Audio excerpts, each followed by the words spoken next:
মহান বিজয় দিবসে মুক্তিযুদ্ধের বীর শহীদদের প্রতি শ্রদ্ধা জানাতে প্রস্তুত সাভার জাতীয় স্মৃতিসৌধ। উদযাপন নির্বিঘ্ন করতে নেওয়া হয়েছে কয়েক স্তরের নিরাপত্তা ব্যবস্থা। যথাযোগ্য মর্যাদায় দিবসটি উদযাপনে এরই মধ্যে শেষ হয়েছে স্মৃতিসৌধের পরিচ্ছন্নতা ও সাজসজ্জা।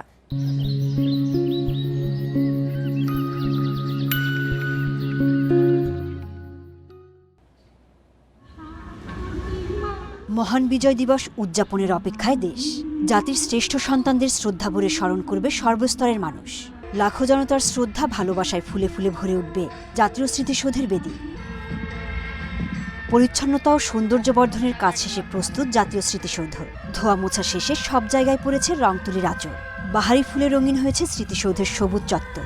অপামর জনসাধারণ জাতীয় স্মৃতিসৌধে শ্রদ্ধা নিবেদন করবেন সেই উপলক্ষে গণপূর্ত অধিদপ্তর কর্তৃক জাতীয় স্মৃতিসৌধকে সুসজ্জিত করার লক্ষ্যে স্মৃতিসৌধের রং তৈরির কাজ, চারা গাছ রোপণ, বিভিন্ন স্থানে ফুল স্থাপন, সিসি ক্যামেরা স্থাপন, পেভমেন্ট পরিষ্কার সহ আনুষঙ্গিক বিশেষ মেরামত কাজ গত 6 নভেম্বর থেকে শুরু হয়ে ইতিমধ্যে কাজ সম্পন্ন হয়েছে। মহান বিজয় দিবসের ভোরে ৭১-এর শহীদদের প্রতি শ্রদ্ধা জানাবেন রাষ্ট্রপতি ও প্রধান উপদেষ্টা। তাই রাষ্ট্রীয় আনুষ্ঠানিকতার সব মহড়াও সম্পূর্ণ হয়েছে।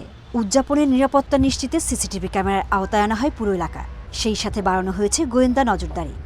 আমিন বাজার থেকে স্মৃতিসৌধ পর্যন্ত আমাদের যে ট্রাফিক ব্যবস্থা রয়েছে তা জনগণের নিরাপত্তা যাতায়াতে যাতে বিঘ্ন না ঘটে সেক্ষেত্রে আমাদের ব্যবস্থা রয়েছে। ভোরে রাষ্ট্রপতি ও প্রধান উপদেষ্টা শ্রদ্ধা জানাবেন।